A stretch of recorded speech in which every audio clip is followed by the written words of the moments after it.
Innal hamdalillah nahmaduhu wa nasta'inuhu wa nastaghfiruh wa na'udzu billahi min shururi anfusina wa min sayyiati a'malina. May yahdihillahu fala mudilla lahu wa ma yudlilhu fala hadiyalah. Wa asyhadu an la ilaha illallah wahdahu la syarika lahu wa asyhadu anna Muhammadan abduhu wa rasuluh. Allahumma salli ala Muhammad wa ala alihi wa ashabihi wa man tabi'ahum bi ihsanin ila yaumiddin. Amma ba'du, fa ya ayyuhal mu'minun ittaqullaha ta'ala haqqa tuqatih wa la tamutunna illa wa antum muslimun. Qala ta'ala fi kitabil karim, a'udzu billahi minasy syaithanir rajim. Bismillahirrahmanirrahim. Wa ma kana al-mu'minuna liyanfiru kafatan falawla nafara min kulli firqatin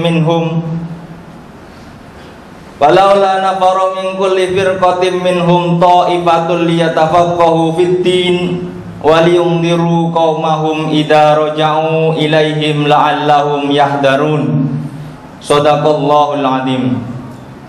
Jamaah Jumat yang berbahagia, alhamdulillah pada kesempatan Jumat yang berbahagia ini kita masih diberikan anugerah rahmat dan nikmat dari Allah Subhanahu wa taala. Marilah kita sama-sama memanjatkan puja dan puji syukur kehadirat Allah Subhanahu wa taala yang telah memberikan berbagai nikmat dan kekuatan kepada kita sejak kita diciptakan, sejak kita dipertemukan ruh kita dengan jasad kita hingga pada kesempatan siang hari ini. Dan mungkin hingga kesempatan kita diberi berbagai profesi. Ada yang menjadi security, ada yang menjadi orang yang mencari ilmu, ada orang yang bagian dakwah dan lain sebagainya. Sebagaimana dalam ayat yang saya singgung, dalam ayat tersebut bisa diambil pemahaman bahwa tidak semua orang beriman harus berperang semuanya, tapi ada sebagian yang harus mencari ilmu.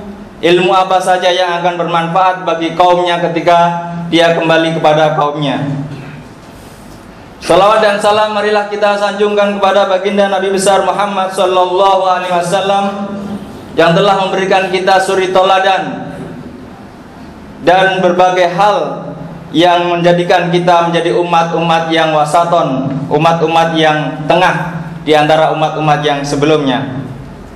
Marilah kita buktikan puji syukur kita atas semua karunia Allah kepada kita dengan meningkatkan ketakwaan dan selalu melihat gerak-gerik kita dengan sebenar-benar takwa serta menjalankan perintahnya dan menjauhi larangannya.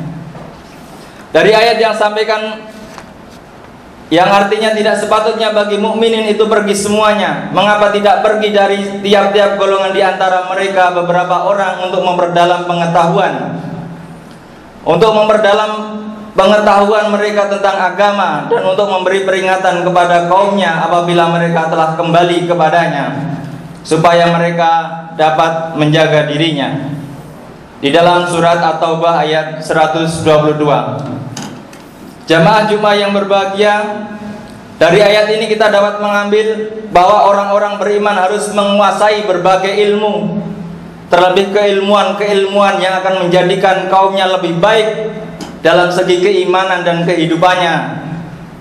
Jelas sekali dalam ayat itu Allah melarang semua orang mukmin berperang semuanya. Namun Allah menganjurkan ada sebagian yang menuntut ilmu yang akan bermanfaat bagi dirinya dan bagi kaum yang beriman. Maka dari hal ini masing-masing kita diharapkan berbuat maksimal sesuai dengan porsinya.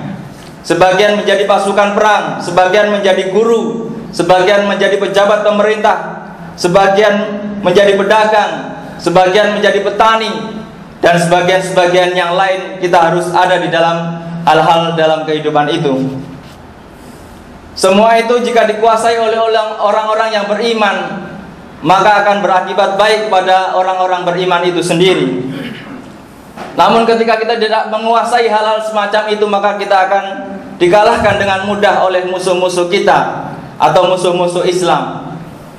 Ketika kita dihadapkan dengan peperangan, contohnya ketika orang Islam diharuskan berperang semuanya, tapi tidak ada yang bisa membuat senjata, maka kita juga akan menjadi pembeli yang terbesar kepada orang-orang yang bisa membuat senjata. Nah, dari sini, dari ayat ini kita bisa mengambil pelajaran bahwa kita harus bersinergi dalam segala bidang, baik dalam segala bidang ekonomi maupun bidang-bidang hal-hal yang lain yang berkaitan dengan keimanan kita. Sebagai contoh, misalnya kita belajar atau diantara kita harus ada yang belajar tentang ilmu kedokteran misalnya, tentang proses-proses bagaimana orang bisa sakit dan bagaimana orang bisa menemukan cara-cara wasilah-wasilah supaya Allah menyembuhkan penyakitnya. Juga bagaimana cara untuk membuktikan ayat-ayat Allah dalam Al-Quran dengan ilmu-ilmu kedokteran atau ilmu-ilmu yang lain. Salah satu contoh yang jelas sekali dalam ayat Al-Quran yang berkaitan dengan ilmu kedokteran, dikatakan di dalam firman Allah, A'udzubillahi minasyaitonirrajim, walaqad khalaqnal insana min sulalatin min tin, summa ja'alnahu nutfatan min qararin makin, summa khalaqnan nutfata 'alaqatan fa khalaqnal 'alaqata mudghatan fa khalaqnal mudghata idhaman fa kasawnal idhama lahman summa ansha'nahu khalqan akhar fa tabarakallahu ahsanal khaliqin. Di dalam ayat ini yang artinya, dan sesungguhnya kami telah menciptakan manusia dari suatu saripati dari tanah. Kemudian kami jadikan saripati itu air mani dalam tempat yang kokoh. Kemudian air mani itu kami jadikan segumpal darah. Lalu segumpal darah itu menjadi segumpal daging, dan segumpal daging itu menjadi tulang belulang. Lalu tulang belulang itu kami bungkus dengan daging. Kemudian kami jadikan dia makhluk yang lain. Maka Maha Suci Allah, pencipta yang paling baik. Dari ayat ini mungkin kita ketika hanya mempelajari satu dua hal tentang artinya saja, maka kita tidak akan mengerti betapa sebenarnya Allah menciptakan manusia itu dari sesuatu yang rumit sekali.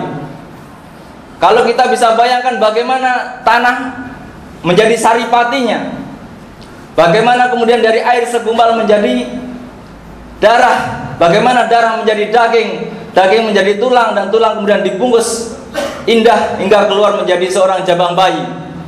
Maka ketika kita mempelajari ilmu-ilmu yang ada di bumi ini yang diberikan Allah, maka kita akan lebih bisa membuktikan kepada orang-orang lain bahwa ayat-ayat Al-Quran adalah ayat-ayat yang benar. Di antaranya bagaimana proses penciptaan manusia. Kita mungkin pernah mendengar bahwa profesor-profesor kedokteran di luar negeri ingin menyederhanakan bagaimana proses terjadinya kehidupan. Kemudian mereka mengagumi, ternyata di dalam Al-Quran sudah ditunjukkan proses-proses itu step by step dengan sangat mudah dan simple. Mulai dari saripati makanan yang asalnya dari tanah, tanah kemudian menumbuhkan tumbuh-tumbuhan, tumbuh-tumbuhan kita makan, makanan kita menjadikan saripati kemudian menjadi air mani, dari air mani ketemu dengan yang lain-lain yang akan dibahas, macam-macam keilmuan, baik dari ilmu biologi, bisa dari ilmu nanti ilmu kedokteran, bisa ilmu-ilmu yang lain yang akan berkaitan. Semuanya sudah diberikan kepada Allah, tinggal kita harus mempelajarinya. Ilmu-ilmu itu ketika kita mampu menguasai, maka kita akan semakin kuat keimanannya. Ketika kita menjelaskan ayat-ayat Allah, maka semakin kuat kebenarannya, semakin yakin, maka tidak ragu kepada apa yang disampaikannya. Jamaah Jumat yang berbahagia, bahkan demi mendorong orang-orang beriman ini mencari ilmu atau mencari pengetahuan, Allah memberikan pahala yang besar bagi orang-orang yang mencari ilmu. Di dalam suatu hadis diriwayatkan, Nabi bersabda, "Man ghada ilal masjid la yuridu illa liyata'allama khairan aw yu'allimuhu kana lahu ajru mu'tamirin tam. Faman raha ilal masjid la yuridu illa liyata'allama khairan aw yu'allimuhu falahu ajru hajin tamal hajjah." Yang artinya dari Umamah, Rasulullah SAW bersabda, siapa yang pergi ke masjid tidak ada niat kecuali untuk mempelajari suatu ilmu atau mengajarkannya, maka pahalanya seperti pahala umroh yang sempurna. Di dalam riwayat dikatakan pahalanya seperti pahala haji yang sempurna. Ini menunjukkan betapa Allah sangat menghargai, sangat memberi pahala besar bagi orang-orang yang mencari ilmu. Kita sudah mengenal bahwa orang mencari ilmu itu adalah wajib bagi orang-orang muslim dan muslimah dari lahir hingga meninggal dunia. Maka tidak ada istilahnya kita sudah selesai mencari ilmu. Karena kehidupan selalu berkembang, maka ilmu selalu dibutuhkan dan harus selalu berkembang. Di dalam hadis lain dikatakan bahwa Rasulullah pernah menanyakan kepada para sahabatnya, adakah dari kalian yang ingin pergi ke suatu tempat kemudian pulang dengan 2 ekor unta gemuk yang tanpa harus jauh-jauh dari keluarga? Kemudian para sahabat menjawab, kami semua ingin seperti itu ya Rasul, tapi bagaimana? Kemudian Rasul menjawab, datang saja ke masjid dan pelajarilah 1 atau 2 ayat saja, itu lebih utama dari 2 ekor unta yang gemuk. Ini menunjukkan bahwa mencari ilmu bukan hanya untuk siswa-siswa yang ada di sekolah, mahasiswa-mahasiswa yang ada di universitas, tapi semua orang Islam yang masih hidup wajib mencari ilmu untuk kehidupannya dan untuk mempertebal keimanannya. Jamaah Jumat yang berbahagia, mungkin kita di dalam kehidupan ini menjadi kurang tahu hal-hal yang berkembang ketika kita tidak mencari ilmu tambahan untuk kehidupan kita. Semoga dengan apa yang saya sampaikan dari ayat-ayat Al-Quran ini, kita menjadi semangat untuk mencari ilmu dimanapun berada, baik di masjid, baik di kantor, baik di tempat-tempat pertemuan, hingga semoga kita menjadi orang-orang yang diridhai Allah Subhanahu wa Ta'ala dan diberikan pahala yang besar atas apa yang kita lakukan. Semoga kita termasuk orang-orang yang mendapatkan pahala itu baik dalam posisi mempelajari sebuah ilmu atau mengajarkannya. A'udzubillahi minasyaitonirrajim. Wal 'asri innal insana lafi khusrin illal ladzina amanu wa 'amilus solihati wa tawassaw bil haqqi wa tawassaw bis sabr. Barakallahu li wa lakum fil Qur'anil azim wa nafa'ani wa iyyakum bima fihi minal ayati wa dzikril hakim. Aqulu qouli hadza wa astaghfirullahal azim li wa lakum wa li sairil muslimina min kulli dzamb fastaghfiruhu innahu wal ghafurur rahim.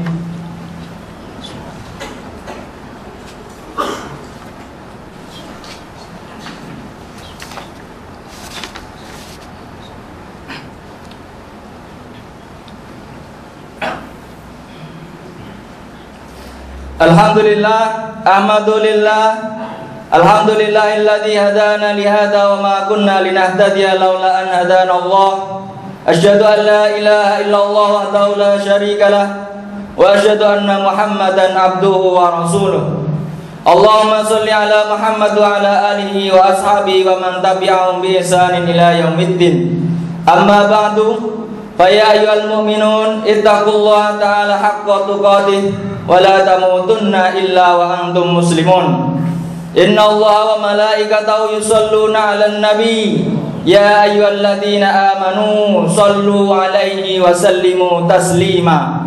Allahumma shalli 'ala Muhammad wa 'ala ali Muhammad kama shallaita 'ala Ibrahim wa 'ala ali Ibrahim innaka Hamidum Majid. Wa barik 'ala Muhammad wa 'ala ali Muhammad kama barakta 'ala Ibrahim wa 'ala ali Ibrahim innaka Hamidum Majid. Qala ta'ala fi kitabil karim, a'udzu billahi minasyaitonir rajim. Ayuhan nas in kuntum ya ayuhan nasu in kuntum fi raibin minal ba'si fa inna khalaqnakum min turabin summa min nutfatin summa min alaqatin summa min mudghatin mukhallaqatin wa ghairu mukhallaqatin linubayyana lakum wa nufirru bil arhami ma nasya'u ila ajalin musamma summa nukhrijukum tifla summa litablughu asyuddakum wa minkum may yutawaffa wa minkum may yuraddu ila ardalil umur likaila ya'lama min ba'di ilmin syai'a wa taral arda hamidatan fa idza anzalna 'alaiha al-ma'a ihtazzat wa rabat wa ambatat min kulli zawjin bahij. Jamaah Jumat yang berbahagia, ayat ini menjelaskan tentang proses penciptaan manusia dari ayat-ayat yang sebelumnya tadi di dalam surat Al-Hajj ayat 5, yang artinya, hai manusia, jika kamu dalam keraguan tentang kebangkitan, maka sesungguhnya kami telah menjadikan kamu dari tanah, kemudian dari setetes mani, kemudian dari segumpal darah, kemudian dari segumpal daging yang sempurna kejadiannya, dan ada pula yang tidak sempurna, agar kami jelaskan kepada kamu dan kami tetapkan dalam rahim apa yang kami kehendaki sampai waktu yang sudah ditentukan. Kemudian kami keluarkan kamu sebagai bayi, kemudian kamu sampailah kepada kedewasaan, dan di antara kamu ada yang diwafatkan dan ada di antara yang dipanjangkan umurnya, supaya dia tidak mengetahui lagi satu pun yang dahulunya telah diketahuinya. Dan kamu lihat bumi ini kering, kemudian apabila telah kami turunkan air di atasnya, hiduplah bumi itu dan suburlah dan menumbuhkan berbagai macam tumbuh-tumbuhan yang indah. Dari ayat ini, kalau kita mempelajari secara simpel dari terjemahnya, mungkin hanya sekedar seperti itu.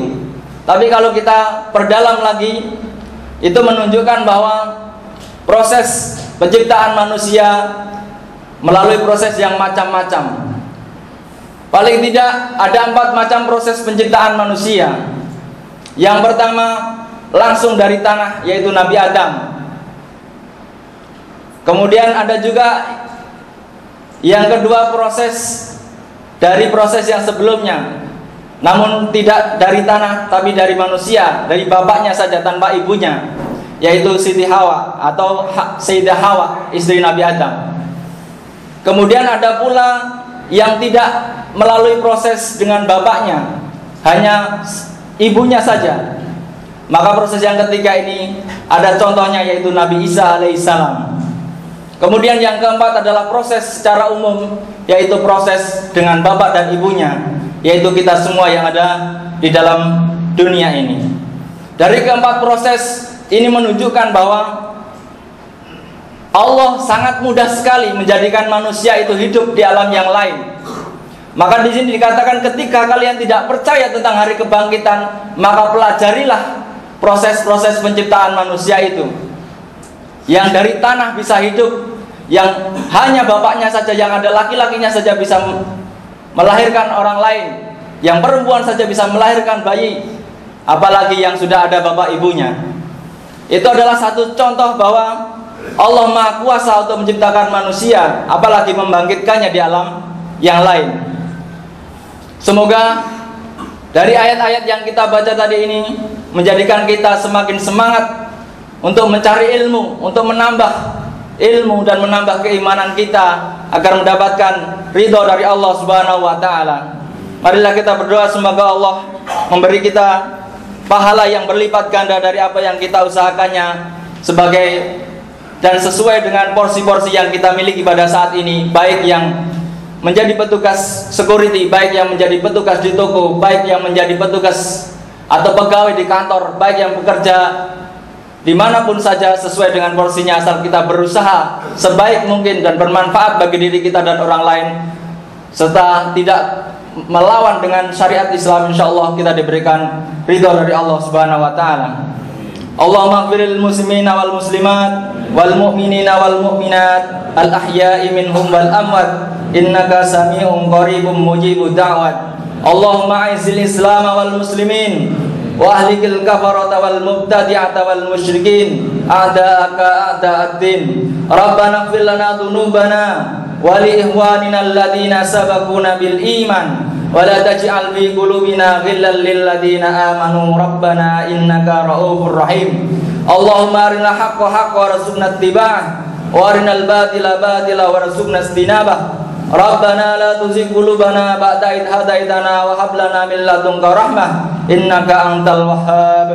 Rabbana atina fid dunya hasanah wa fil akhirati hasanah wa qina adzabannar. Walhamdulillahi rabbil alamin. Ibadallah, innallaha ya'murukum bil 'adli wal ihsan wa ita'i dzil qurba wa yanha 'anil fahsya'i wal munkari wal baghi ya'idukum la'allakum tadhakkarun. Wadhkurullahal 'azim yadhkurkum washkuru 'ala ni'amihi yazidkum wa la dzikrullahi akbar.